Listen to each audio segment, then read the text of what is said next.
Lahore chamber में आप चूंकि रिप्रेजेंट भी करते हैं और चैम्बर में भी खास तौर पर यकीनन रियल एस्टेट की बात भी होती होगी, चूंकि ये रीढ़ की हड्डी बन चुका है ये सेक्टर पाकिस्तान की।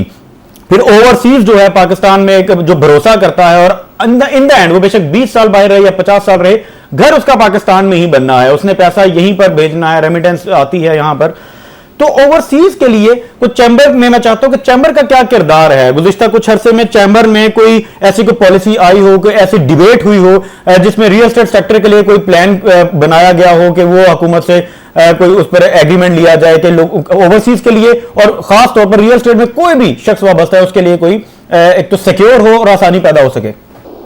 देखिए, लाहौर चैम्बर जो है वो एक प्रीमियर चैम्बर है पाकिस्तान का, और उसके अंदर हमेशा से ऐसी जो हेल्दी एक्टिविटीज है उसके बारे में डिस्कशन चलती रहती है। काशिफ शहजाद साहब आपके पास बैठे हुए हैं, ये भी जो पंजाब गवर्नमेंट की जो सोसाइटीज है उसकी कमेटी के चेयरमैन है लाहौर चैम्बर के अंदर, और मेजर रफीक असद साहब का बड़ा एक्टिव रोल होता है हमेशा ही लाहौर चैम्बर में प्रॉपर्टी के हवाले से। देखिए, प्रॉपर्टी में जो दो चीजें, एक तो मैं आपसे गुजारिश करूंगा कि वर्टिकल का टाइम है, तो इस पे डिस्कशन हो रही है चैम्बर लेवल पे भी और गवर्नमेंट लेवल पे भी कि अब वर्टिकल की तरफ जाया जाए। और हमारे इन्वायरमेंट, आप इन्वायरमेंट की प्रोटेक्शन की बात कर रहे हैं, तो उसमें ये एक इतना बड़ा मसला है कि कब तक आप जमीन को काटते जाएंगे, दरख्तों को काटते जाएंगे, आप अपनी जो आपका एक बहुत बड़ा सेक्टर है ज़राअत का, आप उसको खराब करते रहेंगे, तो उससे मतलब सारी दुनिया वर्टिकल पे चलती है। होना चाहिए, घरों के शॉर्टफॉल को भी ओवरकम उसी के जरिए किया जा सकता है। आप लो कॉस्ट में जाएंगे तो कॉस्ट आपने डिक्रीज करनी है लोगों को घर देने के लिए, अभी आप बात कर रहे थे, तो उसमें आपके पास एक ही चीज है, आप वर्टिकल में जाएं। तो ये एक तो वर्टिकल में जाएंगे, और दूसरी एक पॉजिटिव चीज जो इंशाल्लाह हम देख रहे हैं वो एक IMF की तरफ से कहा गया गवर्नमेंट को कि गाड़ियों पे RD लगी हुई है, रेगुलेटरी ड्यूटी के नाम से। जिस तरह इधर FED है उधर FED भी है, पता नहीं 430% ड्यूटीज देती है गवर्नमेंट, तो वहां पे भी एक बहुत बड़ा एक जो एक मसला है वो ड्यूटीज का है। तो IMF की शर्त में जिस तरह यहाँ पे FED को रिलीफ मिलने जा रहा है, वहां पे RD को भी खत्म करने जा रही है गवर्नमेंट। तो ये दोनों सेक्टर भी आपस में बड़े मिलते हैं। गाड़ियों का सेक्टर है, उसका बराह रास्त ताल्लुक आवाम के रोजगार से है, इसी तरह रियल एस्टेट सेक्टर है, और फिर रियल एस्टेट सेक्टर में जिस तरह बूम आता है तो ये सेक्टर भी चलता है, बाकी इंडस्ट्रीज जो है वो भी चलती हैं। तो बहुत सारी चीजें इंशाल्लाह बेहतर हो जाएंगी, और गवर्नमेंट का जो एक इस वक्त फोकस है वो वर्टिकल पे है। जब हम कंस्ट्रक्शन की बात करते हैं तो उसमें ऑब्वियसली कंस्ट्रक्शन में जो मेजर एक पार्ट है वो वर्टिकल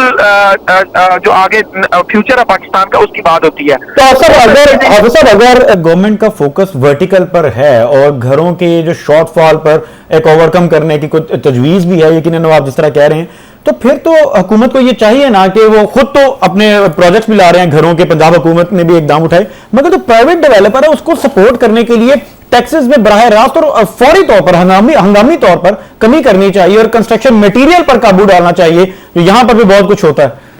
मैं आपको बताता हूँ, आप अगर 23 अप्रैल को देखते हैं, हम अप्रैल और 25 में बैठे हुए हैं, अब 23 अप्रैल को देखते हैं तो उस वक्त एक मायूसी की ऐसे बादल छाए हुए थे कि जो घटने का नाम ही नहीं ले रहे थे। अब पोजीशन चेंज हुई 2 साल के अंदर। 2 साल के अंदर IMF ने भी समझ लिया और मान लिया कि पाकिस्तान टेक ऑफ करने के लिए पोजीशन पे है, रनवे पे खड़ा है, और इसको अब हमने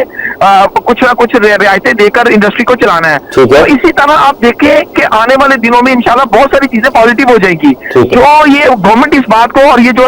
टास्क फोर्स बनी थी अभी, वो उनका भी फोकस इसी बात पर था कि कंस्ट्रक्शन के अंदर जो जितना भी मटेरियल इस्तेमाल होता है उसके पे टैक्सेस को कम से कम किया जाए। तो देखिए, IMF आपको बहुत सारी चीजों में हम गलत थे, IMF गलत नहीं था। तो हमारी इकोनॉमी और हमारी गवर्नमेंट के पास वो चीजें ही नहीं थी कि हम उनके कर्ज वापस कर सकते। तो अब जब हम उस पोजीशन में आ गए हैं, अपने आप को हमने सेट कर लिया है, तो IMF की तरफ से बहुत सारे रिलीफ मिलना शुरू हो गए हैं, और आने वाले दिनों में इंशाल्लाह मजीद रिलीफ मिलेंगे। और ये देखिए, एक मुल्क है, 25 करोड़ आबादी का मुल्क है, वो आप दिनों के अंदर कहेंगे ठीक हो जाए तो दिनों के अंदर ठीक नहीं होगा, उसको टाइम चाहिए था। 2023 और 2025 में बहुत बड़ा एक डिफरेंस है। आपका जो इंटरेस्ट रेट था वो सबसे बड़ा मसला था हमारी इकोनॉमी में, उससे एक आम बंदा भी मुतासिर हो रहा था जो मजदूरी करता है, और उससे इंडस्ट्रियलिस्ट भी तबाह हो चुका था। तो अब जब वो आप उसमें देखें एक मेजर कट आया, 22 से वो 12% पे है, और इंशाल्लाह अब जब वो मई में उसका रिव्यू आना है तो वो इंशाल्लाह दोबारा वो नीचे आएगा।